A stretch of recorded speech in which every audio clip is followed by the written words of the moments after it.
तो चलो दोस्तों, हम लोग कहानी को आगे बढ़ाते हैं। पिछले दिन मेरी बहुत जोर से सोच रही थी, हाथ को माथा में रख के सोच रही थी, और बहुत देरी सोचने के बाद वो एक कंक्लूजन में आती है। वो कंक्लूजन क्या है, चलो मैं बताता हूँ। वो कंक्लूजन ये है कि आज से कोई भी किसी भी दूसरा आदमी को नाम को लेकर के, उसके दिखने को लेकर के मजाक उड़ाए तो वो चुप नहीं बैठेगी, जाके रोकेगी। चाहे इसके लिए पेगी से दोस्ती तोड़ना भी पड़ जाए तो भी वो पीछे नहीं हटेगी, सच्चाई का साथ देगी। उसका यही कंक्लूजन था। वो सोचती है कि वांडा के साथ जो हुआ उसको तो वापस नहीं किया जा सकता, लेकिन हाँ, फ्यूचर में जो होने वाला है, कोई किसी दूसरे को वांडा की तरह मजाक उड़ाए तो उस समय तो मैं चुप नहीं बैठूंगी, उस समय मैं बोल उठूंगी। चाहे उसके लिए पेगी से दोस्ती तोड़ना भी पड़ जाए तो मैं पीछे नहीं हटूंगी। वाह यार वाह, कितना गजब का कंक्लूजन है। उसके बाद वो सो पाती है। अब नेक्स्ट दिन हम लोग आते हैं सैटरडे। सैटरडे को पेगी और मेडी एक साथ थे और क्या कर रहे थे, वांडा को देने के लिए लेटर लिख रहे थे। वांडा के लिए एक फ्रेंडली लेटर लिख रहे थे। उसमें क्या क्या मेंशन कर रहे थे, चलो मैं बताता हूँ। सबसे पहले तो स्कूल में हुआ कॉन्टेस्ट के बारे में लिखे। उसमें वो लोग लिखे कि इस कॉन्टेस्ट में वो जीत चुकी है, कि वो जो 100 ड्रेसेस का पिक्चर बनाई थी वो सब ड्रेसेस बहुत कमाल का है, बहुत सुंदर दिख रहा है। उसके बाद कुछ क्वेश्चन भी पूछे, जहाँ तुम रह रहे हो वहाँ पर अच्छा लग रहा है, तुम जिस स्कूल में एडमिशन लिए हो उस स्कूल का टीचर तुम्हें कैसा लग रहे हैं, ऐसा कह के पूछे। और लास्ट में सॉरी कह के बोले। वाह भाई वाह, लास्ट में सॉरी बोलते हैं, चलो अच्छा ही बात है। साथ में उसने लॉट्स ऑफ लव लिखा, lots of access for love. Friendly letter में ऐसा लिखा जाता है, कोई एक सच्चा दोस्त है इस टाइप से लिखता है, इसलिए वे लोग ऐसा लिखे। अब सवाल ये उठता है कि वो लेटर को किस एड्रेस पर भेजेंगे। यार वे लोग तो बोगिन साइट पर ही भेजे। वांडा का जो पुराना एड्रेस था ना, बोगिन साइट, वहीं पर भेजे। लेकिन वांडा तो वहाँ पर नहीं रहती है, अभी ना नहीं रहती है, पहले तो रहती थी ना। तो कोई आदमी एक जगह से दूसरे जगह शिफ्ट होता है ना, तो पोस्टमैन सबको बता के शिफ्ट होता है कि हम यहाँ से यहाँ जा रहे हैं, कोई लेटर आए तो मेरे पास भेज देना। तो वांडा लोग भी जहाँ पर शिफ्ट हुए होंगे पोस्टमैन सबको बता दिए होंगे। साथ में लेटर में वे लोग और एक चीज़ लिखे थे, प्लीज फॉरवर्ड, ताकि पोस्टमैन को लगे कि ये लेटर इंपॉर्टेंट है और उसको वहाँ तक पहुँचा दे जहाँ पर वांडा रहती है। अच्छा, बहुत दिन बीत गए, कोई रिप्लाई नहीं आया।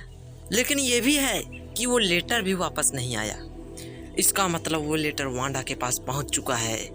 तुम सोच रहे हो कि वापस नहीं आया, इसका मतलब उसके पास कैसे पहुंच गया। देखो यार, पहले जो लेटर होता था ना, उसमें सेंडर का एड्रेस और रिसीवर का एड्रेस रहता था।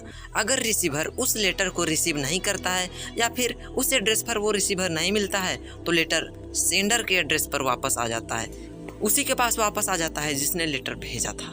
लेटर तो वापस नहीं आया, इसका मतलब लेटर वांडा के पास पहुंच चुका है और वांडा लेटर पढ़ चुकी है।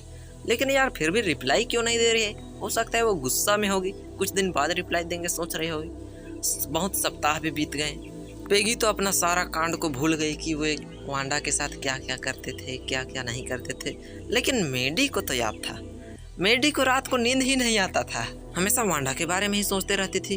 तो वो दिमाग में ये इमेजिन करती थी कि बहुत सारे लड़की वांडा को पूछ रहे हैं कि तुम्हारे पास कितना ड्रेस है। तो उसी समय मेडी आ जाती है और सबको रुक जाओ कह के रोक देती है और वे लोग शर्मिंदा से भाग जाते हैं और वांडा बच जाती है, वांडा खुश हो जाती है। ऐसा कह के सोचते सोचते वो सोती थी। अब स्नोफॉल सब भी होने लगा था, क्रिसमस भी आने वाला था। क्रिसमस का छुट्टी मिलने से एक दिन पहले पेगी, मेडी सबको स्कूल में आते हैं। देखते हैं कि पूरा क्लासरूम में क्रिसमस बेल, क्रिसमस ट्री, ये सब पूरा सजा हुआ है, एकदम मस्त दिख रहा है क्लासरूम। आज लास्ट डे है, उसके बाद तो छुट्टी मिलने ही वाला है। सब कोई खुशी खुशी आए हैं, चल यार आज लास्ट डे है, कितना दिन तक छुट्टी मिलेगा सब कोई जान जाएंगे। तो उसी समय मिस मैसन आती है और ऐसे ही नहीं आती, हाथ में एक लेटर लेके आती है और बोलती है कि सुबह के समय मुझे ये लेटर मिला है। और बोलती है कि क्या तुम लोग वांडा पेट्रोन्स्की को जानते हो, जिसने ड्राइंग एंड कलरिंग कॉन्टेस्ट जीता था। यार मैं पक्का कह रहा हूँ, कुछ लोग याद किए होंगे, कुछ लोग लेकिन भुला भी गए होंगे। वो बोलती है कि खुशी के साथ मुझे ये कहना पड़ रहा है कि मुझे वांडा का नया एड्रेस पता चल चुका है और मैं वो एड्रेस में वांडा का मेडल भेज सकती हूँ। एड्रेस कैसे पता चला? यार वांडा ने ही ये लेटर को भेजा है और ये लेटर में क्या क्या लिखा है चलो मैं बताता हूँ। मिस मैसन बोलती है कि मैं चाहती हूँ कि ये लेटर को तुम सब भी सुनो। वो पढ़ के सुनाती है। वांडा ने सबसे पहले लिखा था, miss Mason how are you and room number 13। Miss Mason आप कैसे हैं और रूम नंबर 13 के जितने भी लोग हैं सब कैसे हैं। ऐसा कह के पूछती है। फिर वो बोलती है कि क्लास के जितने भी लड़के लोग हैं ना, उन लोग को बोल दो कि मेरा जो 100 ड्रेसेस पेंटिंग किया हुआ है ना, उस सबको अपना घर ले जा सकते हैं, क्योंकि मेरे पास नया 100 ड्रेसेस आ चुका है और सब एक लाइन में सजाया हुआ है।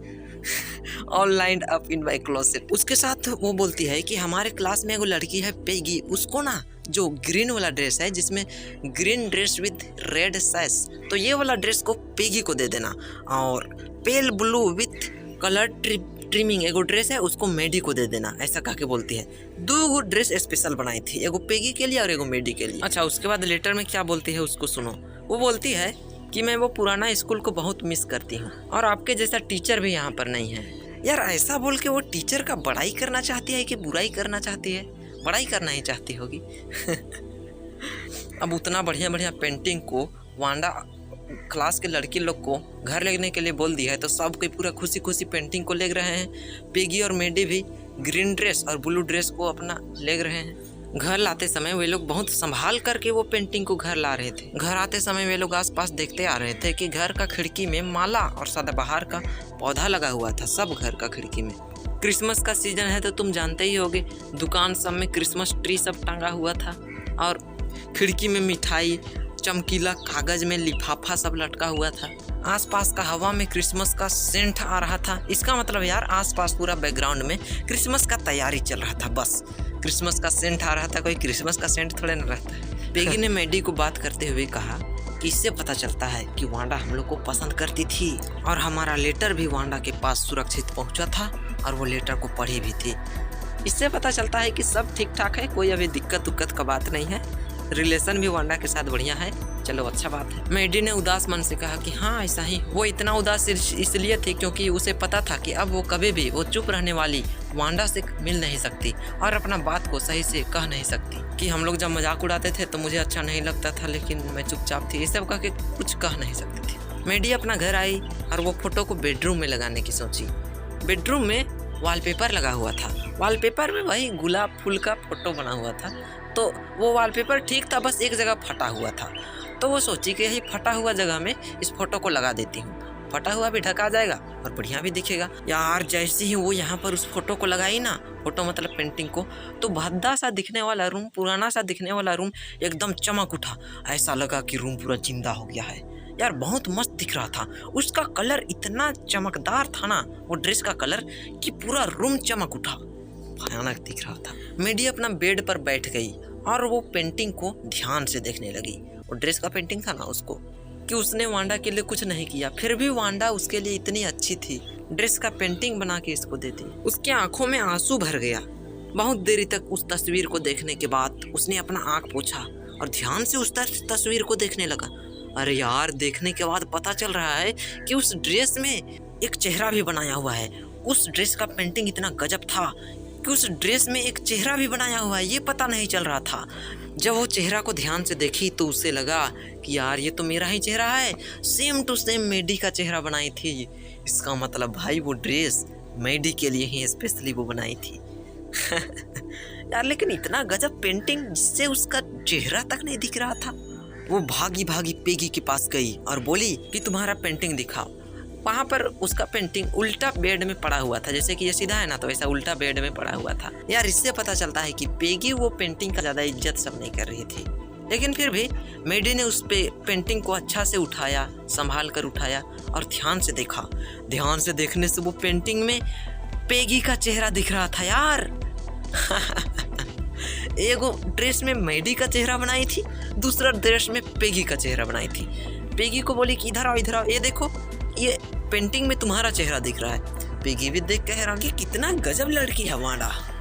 वो मेडी को फिर बोलती है कि वो जरूर हमें पसंद करती थी, इसलिए पेंटिंग में हम लोग का चेहरा बनाई। फिर मेडी हाँ कहते हामी भरी। उसके बाद जब भी मेडी स्कूल के ग्राउंड में अकेले खड़ी होती धूप के नीचे, तो उसके आंख से आंसू निकल आता और वांडा का याद आ जाता था।